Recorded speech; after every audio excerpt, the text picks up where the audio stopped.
putting money in, selling some product, and everything which we got out, we'd reinvest. And there's actually like a super nice solution which you could do once you work together, even like with software or also with then physical goods, is doing like pre-sales. So we did like a huge pre-sale launch for like actually 12 weeks. We thought like we could actually ship the product after 4 weeks, but at the end it was like 12 weeks. So really just 12 weeks of getting revenue, having zero expenses, and that almost financed like our whole first journey. So yeah, I think we made best opportunities from what you can do once you bootstrap. So also I think once you sell like subscriptions or like a software or a tool, see if it makes sense to do something in a pre-sale segment, so you have zero costs up front and then could basically deliver in like 1 month, hopefully on 2 months. That was like the early days, and then we actually were super lucky to raise like I think 50,000 euros like just 5 months when we were in, from 2 agency guys also from Berlin. They were just as unexperienced as we were in this segment, so we got like a crazy valuation for the first money that we get in. And then with this 50K, we just try to get bigger and bigger from there. But as I mentioned, like the first 1.5 years, like we never had enough stock. So it was really super tight. Like any cent that we push out, we think like 4 or 5 times about, do we actually spend it or not? And then the big moment when some cash came in, where finally could like produce enough stock to get some revenue, was like after we went to the German Shark Tank. And yeah, like as you mentioned, like we got there around about like 340,000 euros in, and that was the first time where it could basically produce enough stock to then really go crazy. So the whole revenue journey after this was also like almost unproportional, like through the roof, because beforehand we're like almost super capped. So yeah, also to bring it back, early days, very tight, thinking about like everything that we could do to not waste money. Also the marketing activities were just organic. So if you then correlate it to software, instead of doing paid ads, I'd probably do again cold outreach, LinkedIn, email, all this stuff, which basically doesn't cost you anything. We did the same thing by just hoping that we would have like enough views. So yeah, in the first year of the business, we didn't spend like a single dime on marketing. So the whole customer acquisition was for free, and we only spent like what was necessary. So no salaries, no office, really no nothing. So yeah. I might have overheard it, but like, what did you spend the first $10,000 euros? Product, just R&D and product. So getting like the first packages from Germany here, getting like boxes where you could ship them out to. So really just like the fundamentals, really. Yeah. All right, thank you very much. Who wants to go next? Don't be shy. You're next. Thank you very much. My question was, you mentioned at some point you're saving maybe some stuff more for the winter. Why specifically winter? And do you also experience some boom in like more Christmas time and December? Because for some B2C products, I know it's like a boom time. So how is it for you? So I didn't mean that we save product for the winter. No. The content, right? Ah, okay. That. Content we wouldn't save specifically for winter, no. But in general, yes, of course, like since we're doing like now 50% of our revenue from an online shop, every online shop has like seasonalities. Same with like B2B software, for example, summer, super dry, people are always on holiday, so you can never reach them, never call them. It's similar for us, so we're also like in the summer we're dry, beginning of the year everyone spent their money on like Christmas, on New Year's Eve. So early month are like kind of not too good, then Easter is going super good, then summer again, low time, and then where it really hits off, I think for probably most people, I don't know if it's just D2C or also maybe B2B, is like then really Q4, October, November, December is like prime time. So yeah, we'll probably also save a little bit content for this, but mostly it's just like product, money, just making sure that like seasons or events around Black Friday, Christmas are just super well prepared. Because just so you know, for example, like actually most of consumer packaged goods who are like also in the D2C scene probably make like 80% of the revenue just in quarter four, which is like insane. So it really has nothing to do what you do in quarter four and like in the quarters before. And for example, this year we also didn't know this, so we had a completely like crazy exploding quarter four. So November, December were like insane for us, and we basically thought it's gonna continue the exact same way, which it didn't. So yeah, we also kind of fell on our faces there. But yeah, so why would we hold something back? It's definitely just to make sure, okay, in these kind of seasonalities, our product is best of use. In Christmas, for example, for a gifting solution, and then just making sure that these months are like well set up. Yeah. Thank you very much. I think it's a great answer. And yeah, who wants to go next? I think. True. To be fair, Marius on the left. What did you do to prepare yourself for pitching your idea to, the jury in Hülle der Löwen? Sorry, louder again, please. What did you do to prepare yourself to pitch it on the German Shark Tank? I think it was 1 hour preparation, really. No, funnily enough, we never wanted to be on there. I think someone in our team just basically signed us up. And at the end, I think it was the best thing that ever happened to us. That we initially thought that we needed, definitely not. So our preparation was super shit. Like just 2 hours before the show, we didn't even know the names of who was sitting in the jury, really. So it was actually super fun and also interesting. But what we did, if we prepared at all, was storytelling. What I just mentioned with how to go viral is same there. Like at the moment, we knew we were going to be in the show.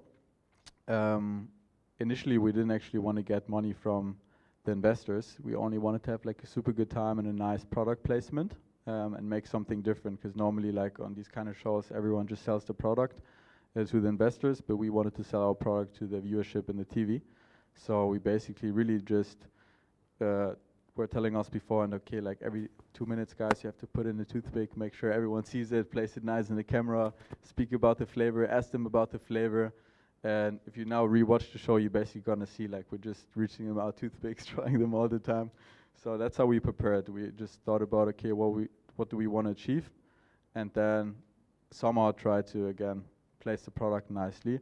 That was really the only preparation, but like the script was learned like last minute, if there was any script. There wasn't really, so yeah, no big preparations actually. All right, thank you. No worries.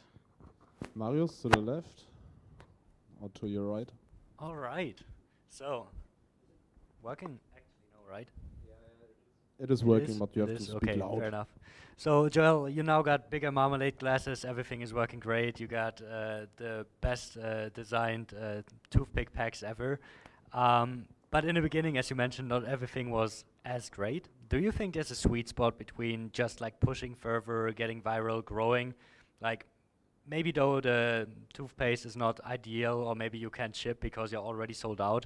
Do you think there is like a sweet spot between shipping fast and like delivering kind of like a full-grown product? And is that something you can measure maybe also in other industries? There's definitely a moment where I think people just ship too fast and like are completely above their heads. Do you know this before and then can prepare for this? Probably not. I think everyone just has to see on their own like how much can they actually max out, and I think everyone should max out. So you also like easily overreach the stars like once you shoot for them. So I would actually like incentivize anyone like to overshoot if they can. Okay. And then if they did, they're gonna probably realize super fast, can like iterate. So it's just a big iteration loop. And also like for your mindset, if you think before this, okay, how can we make sure not to go too crazy? I don't know if it's the right mindset. So I definitely actually try to like overdo ourselves. Maybe one scenario where it wouldn't make sense is maybe like letting 1 million people on like a super shitty product, where you know, okay, if actually too many people get the product in their hands, it's just gonna be death sentence for us. So if you're really like not confident in your product, don't ship it to too many people. Just do like small trials. That's also what we did in the beginning. Like once we weren't too confident, we like actually artificially held it back, just to make sure, okay, like no people are dying from the product or it's like tasting too horrible. So that's the only scenario where I would make sure don't ship too many. But in any other regards, give it your all. Fair enough. I think he was the next question, then you again. Thanks a lot. Okay, how did you get enough validation in the early days before your personal investment of 10K not to just give up? The question was if we had validation before the 10K? Yeah. No. No validation, just like a cool delusional idea. And we just wanted to see how far we get, but no validation before the 10K, so they were kind of risky, yeah. Okay, and then I guess, how did you get your first validation after then? First big validation was definitely the first viral hit that I mentioned. So like getting the biggest YouTuber in the UK, who's like KSI, to react to our product. That was the moment where, okay, like this has like some big potential. Like we had so many people reach out to us asking like, hey, do you ship in my country? Do you ship in my country? Like when can you ship?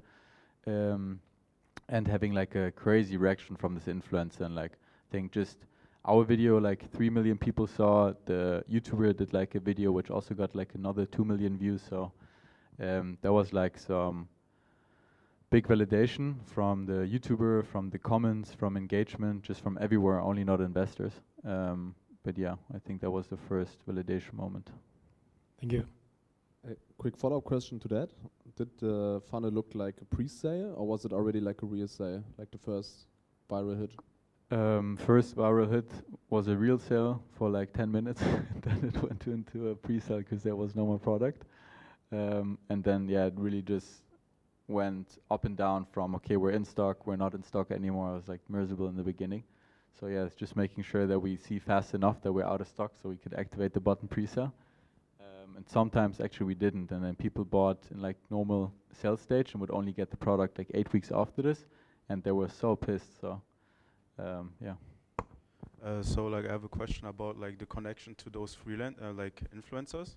How does it came? Like do you guys had a strategy, or do you guys knew them, or how do you establish that connection? We didn't know any of them. I would also still say till now we don't have the best influencer connections. How do we do it? How did my co-founder do it? I think by just being super overconfident and like not pushing away from anything, not from social anxiety, not jumping on a stage with a crazy big shield or yeah, something like this. And then also we actually made sure that we see these people. How can you make sure? We just went through all the event sites looking for like, okay, when are there meetups, when are there like events from this person? And once you know, okay, maybe like 100, 200 people come to meet up, pay like 100 euros just to basically take a picture with this person, it's easy to stick out if they're just 100 people. It's crazy hard if it's like 10,000 people and everyone's just streaming. So we actually got so many tickets to like just meetups.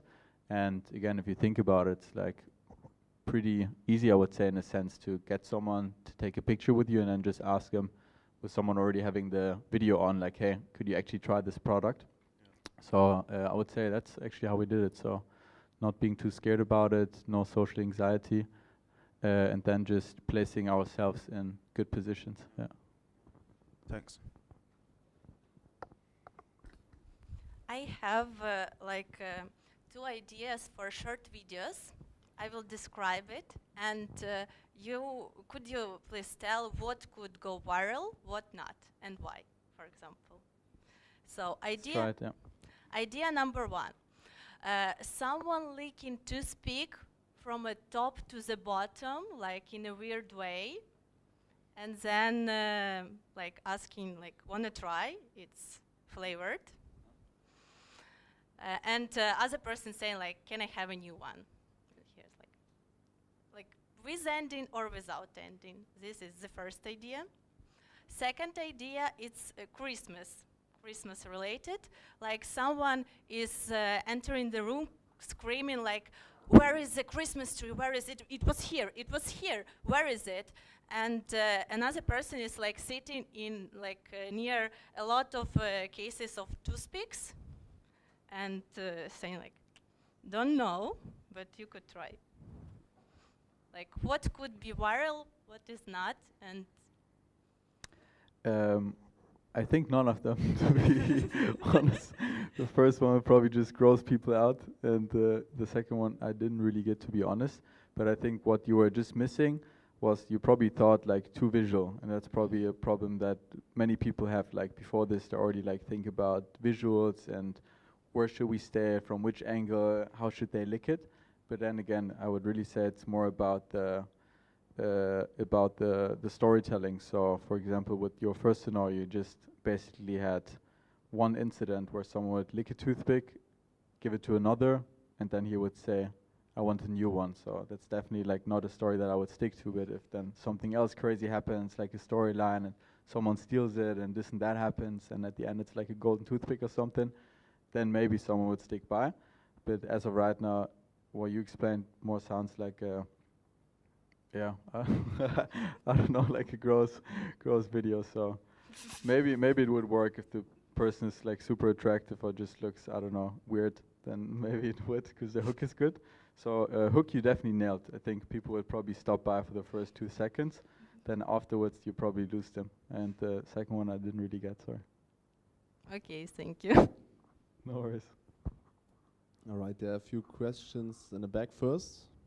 Yes. How do you handle the pre-sales if your order is delayed then by, I don't know, 8 weeks and you promised 1 month? Do you communicate that to customers, or what is your strategy on that one? I think there's only so much that you can basically do to do well to your customers. And most of the people, even if you place it on the website, send them an email out afterwards, just making sure, hey, just so you know, you basically brought in pre-sale, people are still going to be super mad, because just again, like the attention span on someone who orders something online is so tiny. So even if they saw it before, they might forget, and like after a week they're thinking, hey, where's my product? And then we'll just send you like super messy messages. I want it now, I'm suing you. So this happens like every time. What you can just make sure is, again, be very transparent, place on a website, on email, then just hoping that they would see it. But I'd say always there's like a 20% of people who would just not read it, forget it, and like either way do like they haven't seen anything. So yeah, it's just transparency, trying to communicate it like upfront, and then hoping that you can basically hold in the timeline that you mentioned, which, for example, we didn't do in the beginning. So again, we mentioned them 4 or 5 weeks. At the end, it was 12. So then we just basically said sorry for 5 times. And no, it didn't work well. So people were super, super pissed. So I would never do this. So make sure you have a good feeling of what the timeline is actually, and then communicate it. I think we lost actually a lot of customers in the beginning just because of this. So yeah. But would you recommend to do pre-sales, or would you not do it again? 100% in terms of cash flow. I think it's the best thing which can happen to you. It's almost like a small ticket, like a loan that you done once pay back. It's not again like an investment, because investment you don't have to pay back. Loan you have to pay back. So it's just like a super lucrative loan which you pay back then once it makes sense. So you basically get the money. You can finance some stuff. In a super good scenario, actually get the money of a customer before you actually pay for the product, and then I mean you only then pay it once everything is already in. So it's almost, you would need basically €0 on a bank account to do almost do like any idea if the timelines work out. So definitely recommend it to everyone if the timelines make sense. Yeah.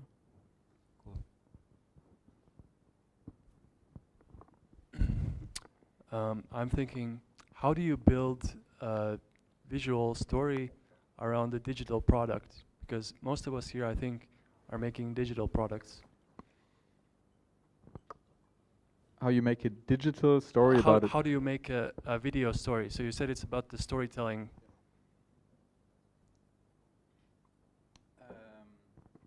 What is a good example? For example, Lovable, going crazy right now. Probably everyone here in the room knows them, and I think they're doing some actually super funny ads and videos out there. For example, they hired the what's his name, like this French guy who acts like super rich, like he's like 25 and just walk into the room with like a crazy like masculinity and just says everyone, hey, I want this, let me in, you know who my father is, and they basically hired this person for like a skit that I had internally. I thought was like super funny. So I don't think it's any difference if it's a digital product or a physical product.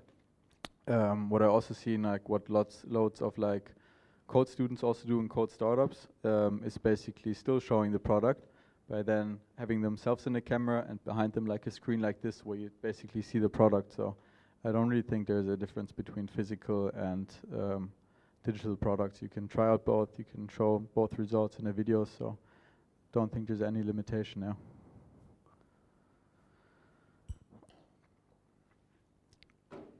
And then one more thing, like founder stories.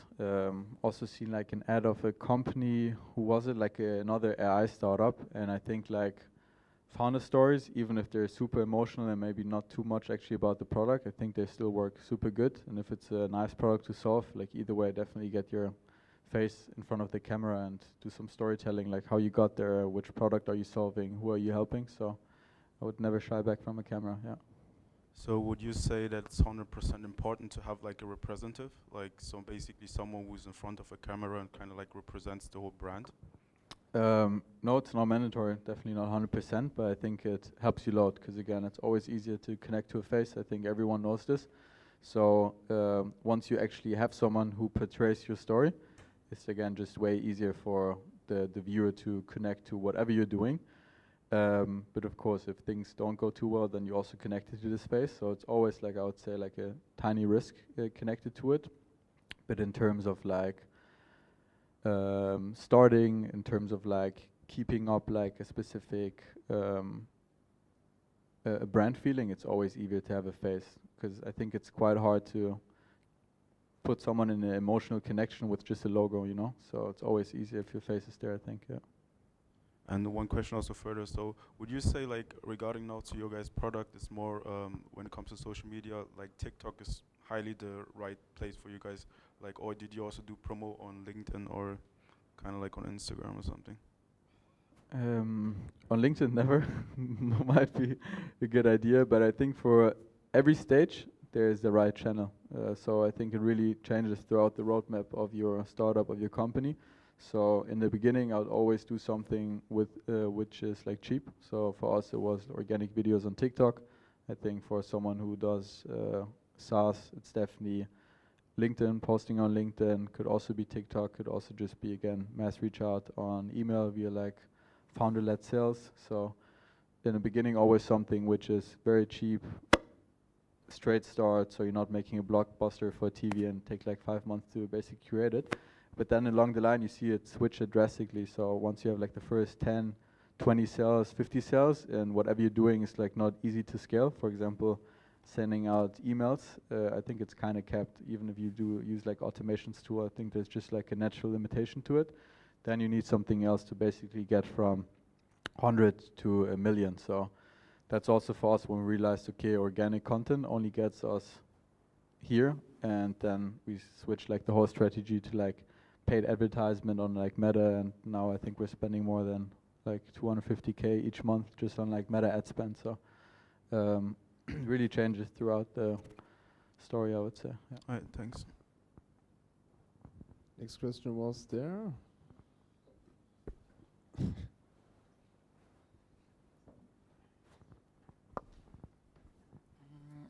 Regarding the processes that you made with the influencers or this strategy to make co-creation with them, in that processes you are targeting them, or you just choose them because they have an idea or something that you look, or for example someone just tests you and they say I want to make a co-creation with you, or how do you reach right now then? And when you start the project, how many people was at that time and how many people are you right now? When you hire more people, your sales increase, or that was only to make like not only working you in all taxes, but also giving other people your job and this kind of things. It's like I'm thinking on how you start and how are you now, and if you saw some difference or you already grow more or these kind of things. So I think second question I can answer. The first one I didn't fully understand.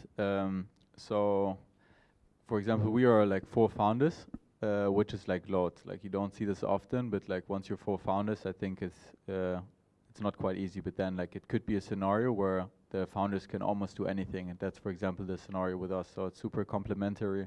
One does content, one does like founder and sales development and just sales. And for example, me in this scenario, I just do, like operations, finances, paid media. Then someone else takes care of like the whole online shop, like the whole D2C part. So we almost had everything from the beginning like in-house, which was super amazing, specifically since founders just have like the craziest incentive which is out there to give their best. So that was the beginning. And with every hire, did we also increase the revenue? Definitely not. I think there's some hires where you just know, okay, revenue is gonna come more. For example, if you hire some sales reps, or if you hire someone like for like paid media who would basically do what I do right now, just full time, or yeah, positions like these, which are like positive investments. What actually we hired is, because again, I mentioned like the super steep hype curve. So we just had to make sure that the fundamentals then worked super well. So actually our hires, they didn't increase the revenue. They're just making sure that whatever we do is stable. So hiring like food technicians didn't increase revenue temporarily, but definitely long term will help us like loads. So same with like someone in customer success, like really having someone who worries about the customers, has like actually time 24/7 to answer to tickets, to call people, to ask, hey, what went wrong? I think that's actually a crazy connection that you can build up with the customer. Does it help in direct sales? No, but it's like definitely also like a word of mouth booster, but also then you would really see it after like 5-6 months.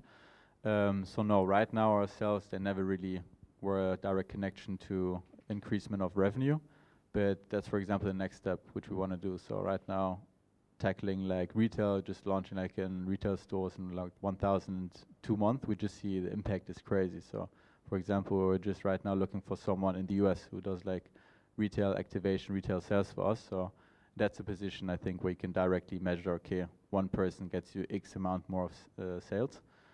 So yeah, that was basically our story. So right now the team members really just help out to make the fundamentals like even better.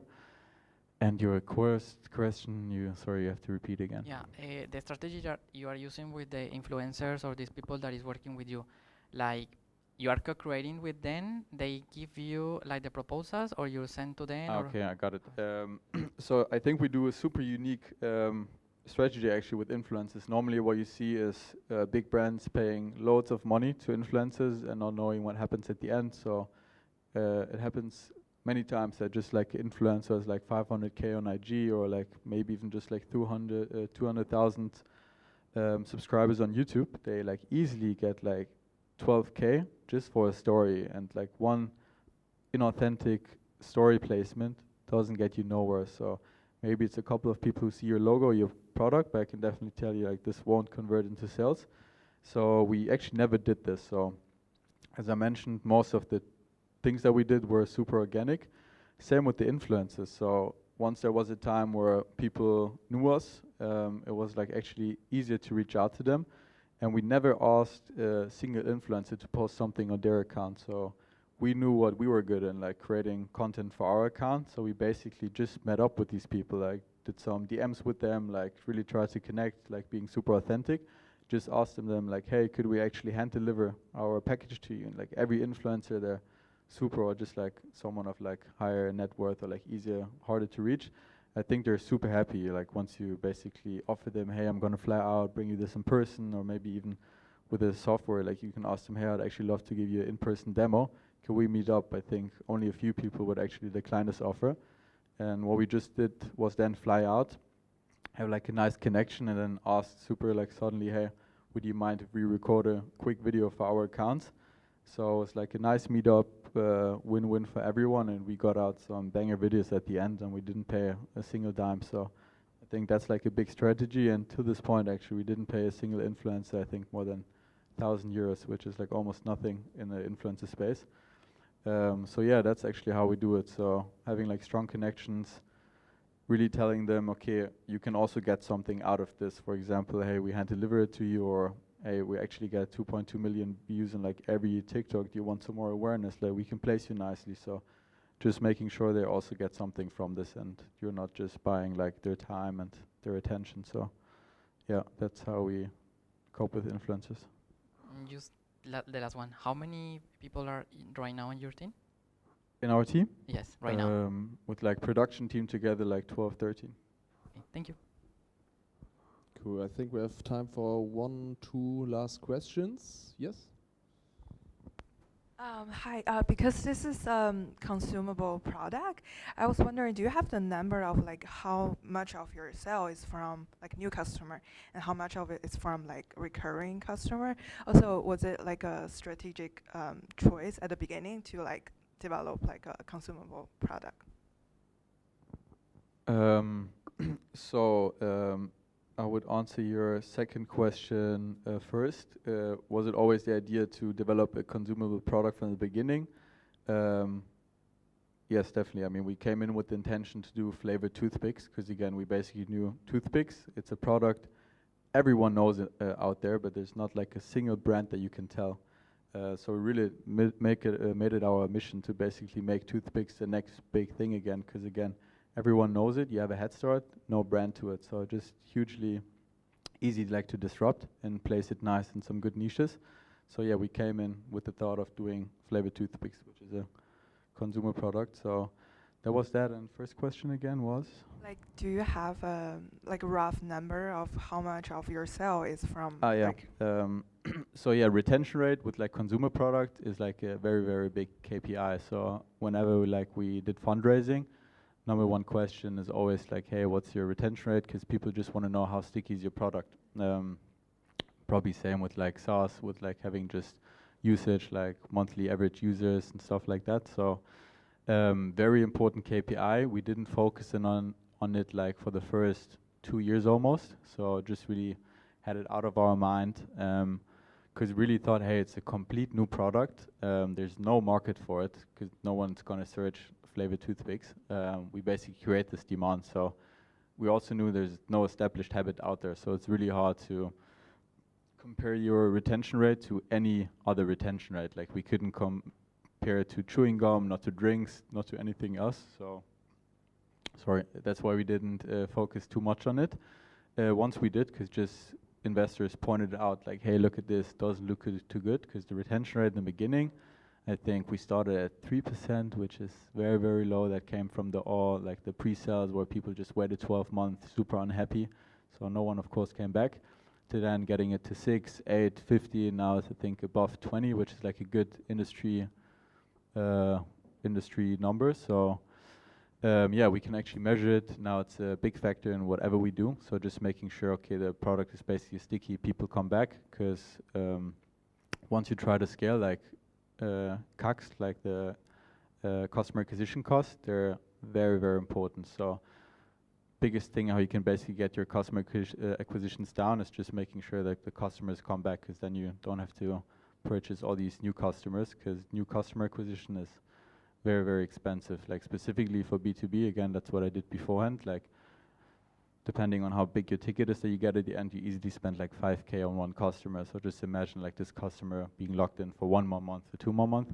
Same for us. Like right now we pay for a customer 8, 9 euros, which sounds like nothing, but it is a lot if you compare it to the whole basket average. So yeah, then having a customer who orders twice is like almost like 90% of the margin already. So big metric, good question, and yeah, we can measure it. Yeah.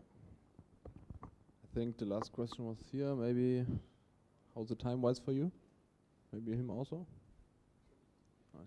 So I have a question. Like, how do you manage pricing?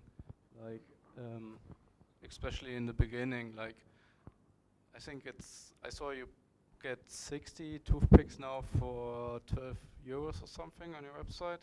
But like in the beginning, like, is it like now with the own factory or economics of scale? And yeah, how do you find it's like such a new product?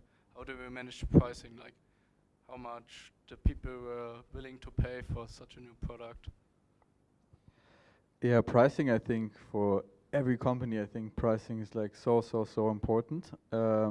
for us in the beginning, it was really comparing it to something else. So we thought, okay, chewing gum right now costs like around about €1 to like €2.50 max, compared to like how many are in there.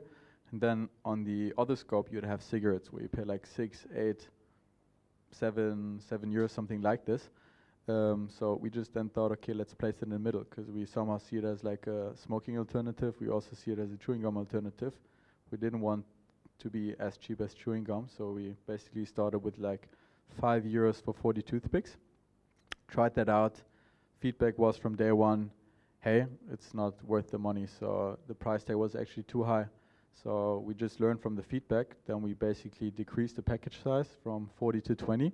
So we could also decrease the price of the product. So I think from then on it was like only $3.50 per pack, but then only 20 toothpicks. So actually more money for one toothpick.